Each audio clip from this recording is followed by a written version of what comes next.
Hello नमस्कार दोस्तों, कैसे आप सब। दोस्तों आज की ये वीडियो जो मेरे दोस्त क्लास 12th में हैं उनके लिए मोस्ट इंपॉर्टेंट होने वाली है, क्योंकि आज की इस वीडियो में मैं उनके लिए मोस्ट इंपॉर्टेंट फिजिक्स का डेरिवेशन लेकर के आया हूँ, जो लगभग हर बार पेपर में आता ही आता है। तो मैं यहाँ पर आपको बिल्कुल बहुत ही सरल तरीके से समझाने वाला हूँ, ताकि आपको रटना ना पड़े। बस आप पेपर में जाएँ और उसको लिख करके चले आएँ, मतलब आपको भूलना ही नहीं है। इस तरीके से मैं आपको आज समझाने वाला हूँ। तो दोस्तों वो डेरिवेशन है, अच्छी स्थिति में वैद्युत क्षेत्र की तीव्रता का व्यंजक प्राप्त करना वैद्युत द्विध्रुव के कारण। तो चलिए समझते हैं कि किस तरह से इसको आज हम लोग प्रूफ करेंगे। दोस्तों ये जो डेरिवेशन है पेपर में लगभग हर बार आता है और इसके आने के चांसेस बहुत ज़्यादा होते हैं। तो इसको समझने से पहले हम लोग थोड़ा सा वैद्युत द्विध्रुव के बारे में समझ लेते हैं।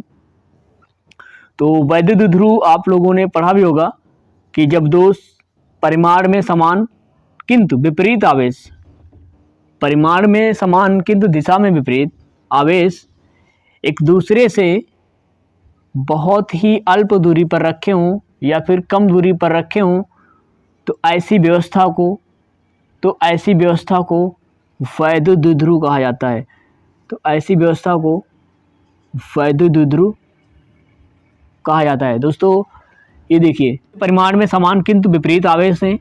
यदि 4 कूलाम का ये आवेश होगा तो 4 कूलाम का ये आवेश भी होगा, किंतु एक प्लस का होगा और एक माइनस का होगा। तो दोस्तों इन दोनों आवेशों का जो मध्य बिंदु है वो माना मैंने ओ है, मध्य बिंदु जो है वो ओ है।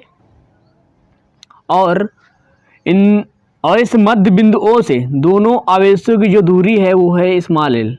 मध्य बिंदु ओ से जो दोनों आवेशों की दूरी है वो है स्मॉल एल। दोस्तों इतना समझ में आ गया होगा आपकी। अब देखिए यहाँ पर हम क्या करेंगे, यहाँ पर अच्छी स्थिति में हमें व्यंजक प्राप्त करना है, इसलिए हम इसी के अक्ष पर एक बिंदु ले लेंगे। एक बिंदु जो है इसी के अक्ष पर एक बिंदु ले लेंगे और उस बिंदु पर बताएंगे कि तीव्रता कितनी होगी। तो माना इसके अक्ष पर एक बिंदु P है, इसके अक्ष पर एक बिंदु P है जिस पर हमें वैद्युत क्षेत्र की तीव्रता ज्ञात करनी है, उसका व्यंजक प्राप्त करना है। और ये जो बिंदु है इसकी इस मध्य बिंदु O से जो दूरी है, ये जो बिंदु P मैंने लिया है, इसकी इस द्विध्रुव के मध्य बिंदु O से जो दूरी है वो स्मॉल r है, वो स्मॉल r है। मतलब कि जो ये बिंदु है वो वैद्युत द्विध्रुव के मध्य बिंदु O से स्मॉल r दूरी पर स्थित है। अब यहाँ पर क्या करेंगे हम लोग, हमें बिंदु O से इस बिंदु P की दूरी तो पता है स्मॉल r है, लेकिन हमको इस प्लस Q आवेश के कारण, यानी प्लस Q आवेश से बिंदु P की दूरी नहीं पता है और ना ही माइनस Q आवेश से बिंदु P की दूरी पता है। तो सबसे पहले क्या करेंगे, हम माइनस Q आवेश से बिंदु P की दूरी ज्ञात करेंगे और प्लस Q आवेश से बिंदु P की दूरी ज्ञात करेंगे। तो यहाँ पर देखिए, अगर हम प्लस Q से इस बिंदु की दूरी ज्ञात करेंगे तो प्लस Q के कारण जो दूरी निकल करके आएगी, ध्यान से देखिए आप, हमें इतनी दूरी पता है स्मॉल r है और इतनी दूरी पता है स्मॉल l है। क्या करेंगे, इस पूरी दूरी में इस दूरी को घटा देंगे तो हमें इतनी दूरी मिल जाएगी। तो अब देखिए, यदि r में घटाएंगे l, स्मॉल r में घटा दीजिए आप स्मॉल l, तो मिल जाएगी आपको ये दूरी। ठीक है, यदि आप स्मॉल r में स्मॉल l घटा देंगे तो आपको प्लस Q से बिंदु P की दूरी ज्ञात हो जाएगी। तो इसी तरह आप क्या करेंगे, माइनस Q से दूरी निकाल लेंगे और माइनस Q से दूरी निकालने के लिए आप क्या करेंगे, देखिए आपको यहाँ बिंदु O तक तो दूरी पता है कितनी है, बिंदु P से स्मॉल r है और बिंदु O से माइनस Q की दूरी पता है कितनी है, स्मॉल l है। आप क्या करेंगे, इन दोनों को जोड़ देंगे तो आपको माइनस Q आवेश से बिंदु P की दूरी पता चल जाएगी। आप क्या करिए, स्मॉल r में स्मॉल l को जोड़ दीजिए, स्मॉल r में स्मॉल l को जोड़ दीजिए तो आपको जो दूरी है वो पता चल जाएगी बिंदु P की। माइनस Q आवेश से बिंदु P की जो दूरी है वो हो जाएगी स्मॉल r प्लस का L। अब देखिए यहाँ पर इतना आपकी समझ में आ गया होगा। अब हम लोग आगे बढ़ते हैं, एक एक स्टेप समझेंगे। यहाँ पर आपको लिखना क्या रहेगा, ये देखिए कि माना एक वैद्युत ध्रुव के मध्य बिंदु O से स्मॉल r दूरी पर एक बिंदु P है। माना एक वैद्युत ध्रुव के मध्य बिंदु O से स्मॉल r दूरी पर एक बिंदु P है, जिस पर हमें वैद्युत क्षेत्र की तीव्रता ज्ञात करनी है और ये बिंदु जो है अच्छी स्थिति में है, जिसकी मतलब बिंदु P की प्लस Q से दूरी r माइनस L है। बिंदु P की प्लस Q से दूरी r माइनस L है और माइनस Q से जो दूरी है वो r प्लस का L है, और माइनस Q से जो इसकी दूरी है वो r प्लस का L है। दोस्तों इतना समझ में आपको आ गया होगा।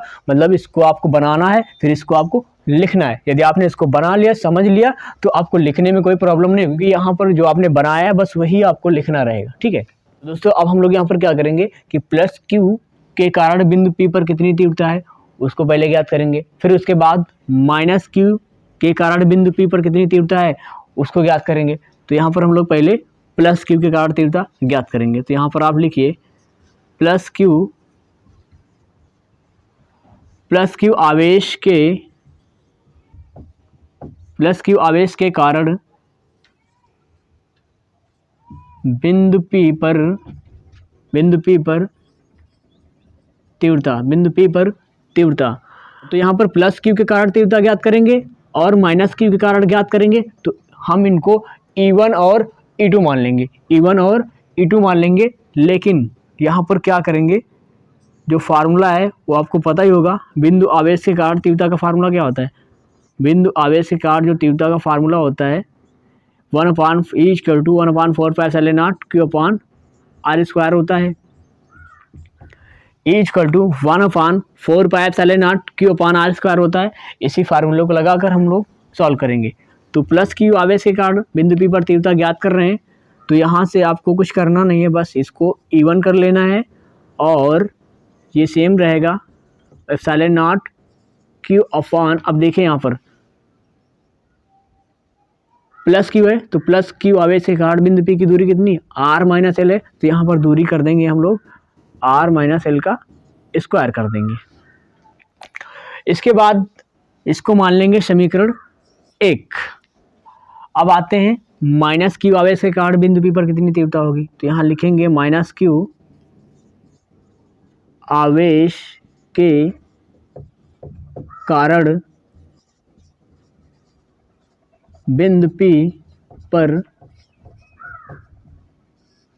पर तीव्रता। माइनस Q आवेश के कारण बिंदु P पर तीव्रता, इसको मान लेंगे E2। 1 हो जाएगी 4πε0 Q/। अब यहाँ से जो दूरी होगी माइनस Q आवेश से बिंदु P की वो हो जाएगी r प्लस L। तो यहाँ पर रख देंगे हम लोग r प्लस L का स्क्वायर। इसको मान लेंगे समीकरण 2। अब देखिए यहाँ पर क्या करेंगे दोस्तों, हमको माइनस Q आवेश के कारण तीव्रता पता चल गई और प्लस Q आवेश के कारण तीव्रता पता चल गई। अब हम लोग निकालेंगे बिंदु P पर परिणामी तीव्रता। तो अब यहाँ लिखेंगे हम लोग अतः बिंदु P पर परिणामी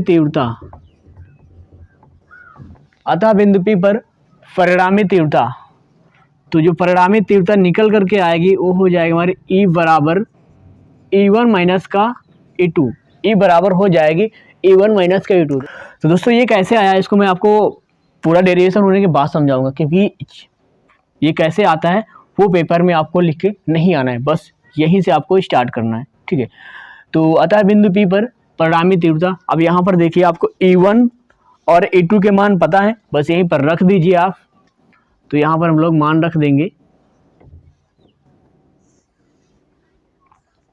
तो E बराबर जो हमारा मान आएगा ये हो जाएगा 1/4πε0 और Q/R माइनस एल का स्क्वायर, फिर माइनस 1/4πε0 और Q/R प्लस एल का होल स्क्वायर। दोस्तों इतना आपके समझ में आ गया होगा। अब यहाँ पर आप देखिए कि दोनों में कॉमन क्या है। 1/4πε0 और Q भी दोनों में कॉमन हो रहा है ना, तो आप इसको बाहर रख लीजिए। Q/4πε0 फिर ब्रैकेट में आएगा R माइनस एल का स्क्वायर और इधर आएगा माइनस 1/R प्लस एल का स्क्वायर। इतना आपकी समझ में आ गया होगा। अब हम लोग क्या करेंगे, यहाँ पर इसको सॉल्व करेंगे। इसको यहाँ पर सॉल्व करेंगे तो ये आ जाएगा Q/4πε0, इसका इधर गुणा कर दीजिए और इसका इधर गुणा कर दीजिए, तो यहाँ से आएगा R प्लस एल का whole square minus R minus L का होल स्क्वायर। नीचे आ जाएगा हमारा, इन दोनों को गुणा कर देंगे तो R माइनस, अब यहाँ पर देखिए ध्यान से आप, इसके ऊपर भी स्क्वायर लगा है और इसके ऊपर भी स्क्वायर लगा है, दोनों के ऊपर स्क्वायर है तो ये दोनों के ऊपर स्क्वायर होता है। तो आप इधर समझ लीजिए, जैसे कि यहाँ पर लिखा है ए स्क्वायर और गुणे बी स्क्वायर लिखा है, तो इसको हम लोग ए और बी का गुणा करके दोनों का होल स्क्वायर लिख सकते हैं। तो इसी तरह से यहाँ पर हम लोग इसको लिखेंगे कैसे, ये आप देख लीजिए, पहले समझ लीजिए फिर यहाँ पर लिख देंगे हम। जैसे कि आएगा R माइनस एल का होल स्क्वायर और R प्लस एल का होल स्क्वायर। यहाँ पर क्या करना है कि दोनों के ऊपर स्क्वायर लगा है तो R माइनस एल का इंटू R प्लस एल कर देना है और फिर पूरे का स्क्वायर बन जाएगा। ये ऐसे आपको लिख देना है। इसके बाद देखिए ध्यान से, आप दोनों गुणा में और a plus B into A minus B बन रहा है, तो ये हो जाएगा R square minus L square और पूरे का होल स्क्वायर ऊपर लगा है। तो यहाँ पर हम लोग डायरेक्टली इसको ऐसे लिखेंगे। अब मैंने आपको इधर समझा दिया है, अब मैं यहाँ पर डायरेक्ट इसको ऐसे लिखने वाला हूँ, ठीक है। तो यहाँ पर क्या करेंगे हम, ये आ जाएगा R square minus L square का होल स्क्वायर। मैंने इधर आपको समझा दिया है और यहाँ पर डायरेक्ट ऐसे लिख दिया है। अब हम लोग आगे बढ़ते हैं, तो इधर नीचे अब दिखेगा नहीं, तो इधर क्या करता हूँ मैं, इसको हटाने वाला हूँ। आप जो है इसका स्क्रीनशॉट ले लीजिए, फिर आगे बढ़ते हैं।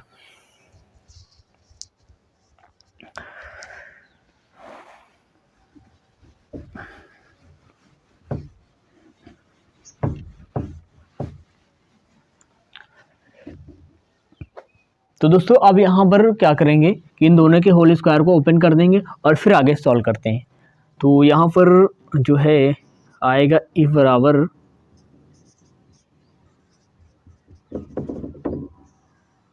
देखिए ध्यान से, तो ए स्क्वायर मतलब ए प्लस बी का होल स्क्वायर, ए स्क्वायर मतलब आर का स्क्वायर, फिर एल का स्क्वायर, फिर 2r एल हो जाएगा, फिर माइनस लगा दीजिए। इधर आपको क्या करना है, ब्रैकेट में ही इसको पहले से ओपन करना है। आर स्क्वायर प्लस का एल स्क्वायर माइनस का 2r एल हो जाएगा, ब्रैकेट ऐसे बंद कर देना है और नीचे करना है आपको कि R square minus L square का होल स्क्वायर। दोस्तों यहाँ पर ये माइनस पहले से लगा था, तो मैंने इसको इस जो होल स्क्वायर था इसको ऐसे ब्रैकेट में ओपन किया है, अभी माइनस से गुणा नहीं किया है, ताकि आपकी समझ में एक एक स्टेप आए। जल्दबाजी में हमको नहीं पढ़ना है, नहीं तो फिर प्रॉब्लम हो जाएगी, समझ में नहीं आएगा। तो अब आगे चलते हैं, तो आगे आएगा ई बराबर Q/4πε0, इधर आ जाएगा। चलिए इसको माइनस से गुणा कर देते हैं यहाँ पर, तो ये हो जाएगा आर स्क्वायर प्लस का एल स्क्वायर प्लस का 2RL, माइनस से गुणा करेंगे तो ये माइनस का आर स्क्वायर हो जाएगा और ये प्लस माइनस माइनस का एल स्क्वायर हो जाएगा और ये माइनस माइनस प्लस का 2RL हो जाएगा। दोस्तों इतना आपकी समझ में आ गया होगा। नीचे लिखा है आर स्क्वायर माइनस का एल स्क्वायर का होल स्क्वायर। चलिए आगे चलते हैं, इधर है Q/4πε0। अब देखिए यहाँ पर आर स्क्वायर इधर प्लस का है, इधर माइनस का, दोनों घट जाएंगे, जीरो बचेगा। एल स्क्वायर इधर प्लस का है, एल स्क्वायर इधर माइनस का, घट जाएंगे, जीरो बचेगा। लेकिन 2RL और 2RL मिलकर हो जाएंगे 4RL। आपको यहाँ पर लिख देना है 4RL। नीचे कितना लिखा है, R square minus L square का होल स्क्वायर। दोस्तों इतना आपकी समझ में आ गया होगा। अब आगे बढ़ते हैं। दोस्तों इसको क्या करते हैं हम लोग कि थोड़ा सा Q अपॉन 4πε0 और ये जो 4RL लिखा है इसको लिखेंगे हम लोग 2L इंटू 2R, नीचे लिखेंगे R square minus L square का होल स्क्वायर। ध्यान से देखिए ये 4RL है, यदि इसका गुणा कर देंगे तो फिर वही आ जाएगा 4 2 दूनी 4 और RL हो जाएगा। ठीक है, तो इसको मैंने इस तरह लिख लिया है। अब यहाँ से देखिए लिखेंगे किंतु भैया क्या होता है, स्मॉल p बराबर होता है ना Q इंटू 2L, तो Q इंटू Q और इंटू 2L, इसके स्थान पर क्या रखेंगे हम स्मॉल p। ये क्या होता है हमारा स्मॉल p, क्या होता है वैद्युत द्विध्रुव आघूर्ण। वैद्युत द्विध्रुव आघूर्ण होता है ये जो है स्मॉल p, ये होता है वैद्युत द्विध्रुव आघूर्ण। तो अब यहाँ पर हम इसको रख देंगे और अब मैं इधर का इसको थोड़ा सा हटाता हूँ यहाँ से, ताकि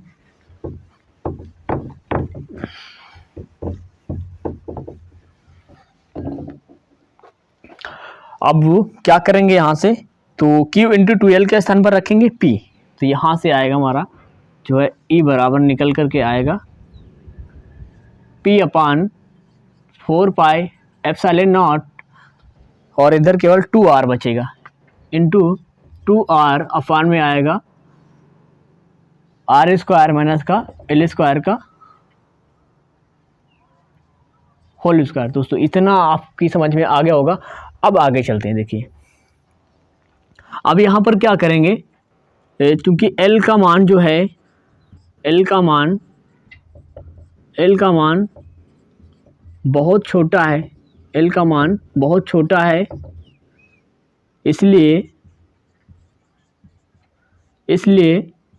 एल स्क्वायर का मान और अधिक छोटा होगा, और अधिक छोटा होगा। अतः एल स्क्वायर को नगण्य मानकर, नगण्य मतलब लगभग जीरो के बराबर मानकर, नगण्य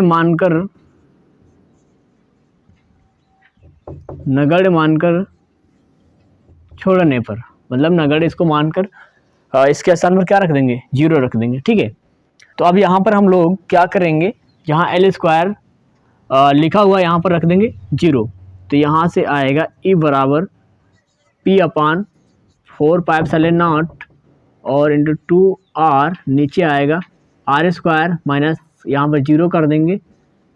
अब अगली लाइन से आएगा हमारा E बराबर P अपान 4πε0, ऊपर है 2R, नीचे आएगा हमारा, देखिए इसका कोई मतलब ही नहीं रहेगा। तो यहाँ पर आर स्क्वायर है और यहाँ पर दो घात, तो हो जाएगी r की घात 4, हो जाएगी r की घात 4। यहाँ से एक r डिवाइड हो जाएगा, तो यहाँ से निकल के आएगा E बराबर P अपान 4πε0 और इंटू 2 अपान r की पावर 3। अब इसको हम लोग ऐसे लिख लेंगे E इक्वल टू 1 अपान 4πε0 और P को लिखेंगे इसके साइड में, तो इधर हो जाएगा 2P अपान R क्यूब। दोस्तों यही हमारा है अच्छी स्थिति में वैद्युत क्षेत्र की तीव्रता का व्यंजक। तो दोस्तों ये डेरिवेशन बहुत ही इम्पॉर्टेंट है और आशा करता हूँ कि आपकी समझ में आया होगा। तो अब मैं यहाँ पर आपको समझाने वाला हूँ कि जो निकल करके आया था हमारा परिणामी तीव्रता E बराबर E1 माइनस का E2, ये कैसे आया था, E1 माइनस का E2 ये कैसे आया था, इसको आप समझ लीजिए। तो इसका आप स्क्रीनशॉट ले लीजिए, फिर इसको हम लोग समझते हैं। दोस्तों हम लोगों ने 11th क्लास में पढ़ा है कि ये दो वेक्टर दिए हों तो उनका परिणामी वेक्टर किस तरह से ज्ञात करते हैं। तो यहाँ पर आप देखिए जो है प्लस Q आवेश के कारण जो तीव्रता होगी वो होगी हमारी E1 वेक्टर, और माइनस Q आवेश के कारण जो तीव्रता होगी वो होगी हमारी E2 वेक्टर, और इनके कारण जो हमारी परिणामी तीव्रता निकल करके आएगी मतलब वो हो जाएगी E वेक्टर। तो परिणामी तीव्रता कैसे निकालते हैं आप देखिए, तो यहाँ से निकलेगा हमारा E वेक्टर बराबर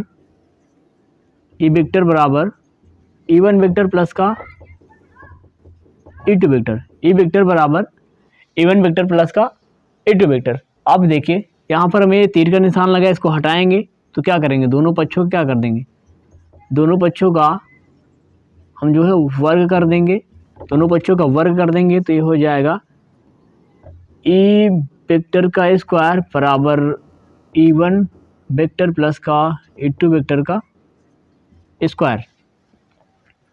अब इसके आगे आप देखिए यहाँ से यदि वेक्टर के ऊपर क्या है स्क्वायर लगा हो तो यहाँ से वेक्टर का निशान जो होता है हट जाता है, आएगा ए स्क्वायर, इधर ए प्लस बी का होल स्क्वायर ओपन करेंगे तो आएगा E1 स्क्वायर प्लस का E2 स्क्वायर, और इधर आ जाएगा 2 E1 vector into E2 vector, 2 E1 vector into E2 vector आएगा।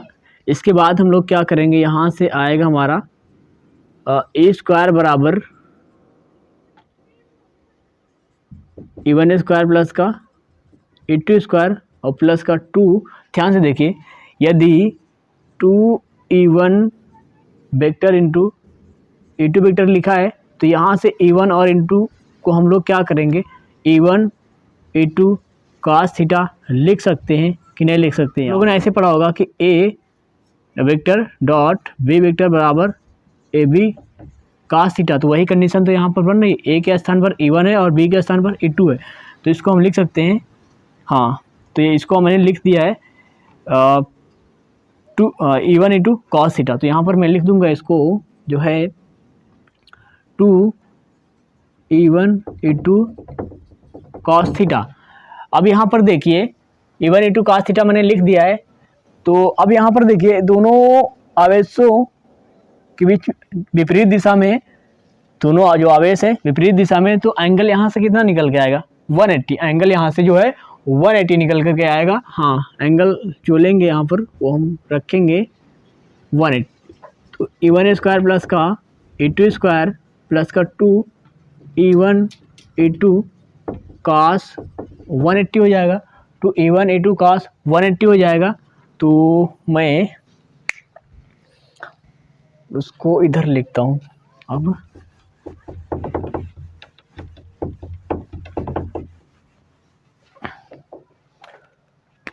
तो यहाँ से लिखा हुआ है हमारा E स्क्वायर बराबर E1 स्क्वायर प्लस का E2 स्क्वायर प्लस का 2 E1 E2 cos 180 मैंने रख दिया है।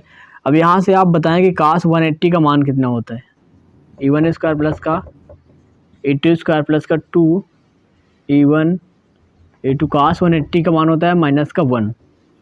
तो यहाँ से क्या करेंगे हम, इधर स्क्वायर लगा है इसको हटाएंगे तो इधर रूट लग जाएगा, तो यहाँ से आएगा रूट के अंदर E1 स्क्वायर प्लस का E2 स्क्वायर माइनस ये प्लस माइनस माइनस हो जाएगा, माइनस का 2 E1 और E2। ध्यान से देखिए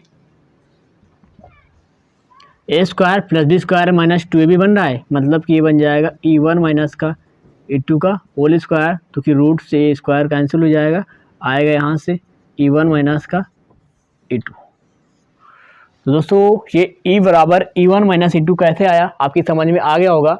तो दोस्तों आशा करता हूँ ये आपकी समझ में आया होगा, और यदि आप चैनल पर नए हैं तो चैनल को सब्सक्राइब कर लें और बेल आइकन को प्रेस कर लें ताकि हर एक इंपॉर्टेंट वीडियो आप तक सबसे पहले पहुंच सके, और अपने दोस्तों के साथ भी आप इसे शेयर करें ताकि उनके भी जो प्रिपरेशन है वो अच्छे से हो सके। तो दोस्तों मिलते हैं अपने नेक्स्ट वीडियो में।